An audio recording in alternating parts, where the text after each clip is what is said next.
Des plaques de béton brisées et un trou béant creusé par la mer. Ici, la digue semble être laissée à l'abandon. Alain Castel vit au-dessus de cette falaise depuis 50 ans. Pour lui, la construction d'un renforcement résistant a été délaissée au profit de la promenade touristique. Contre la houle, les éléments, les vagues, les tempêtes, les coups de vent, etc., vous ne ferez rien si ce n'est une sacrée protection. Et une sacrée protection, ce sont des gros blocs. Ça fait pas joli, mais ça fait partie du paysage marin. Il faut arrêter de dire balnéaire, on peut se bronzer, la pilule, etc. Non. Problème, au-delà de coûter cher, une telle construction nuirait à l'attractivité du lieu. Alors pour l'instant, la priorité de la municipalité est de remettre la digue en bon état. Un cas d'urgence, car si le maire de Sainte-Adresse n'est pas propriétaire de cette partie de la côte, il doit en assurer la sécurité.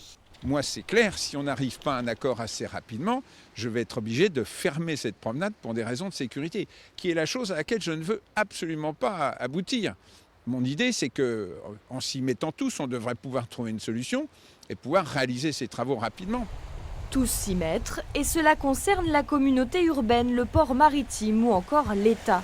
La sous-préfecture va organiser une réunion pour déterminer qui va prendre en charge les réparations. Une responsabilité qui, visiblement, est encore loin d'être attribuée.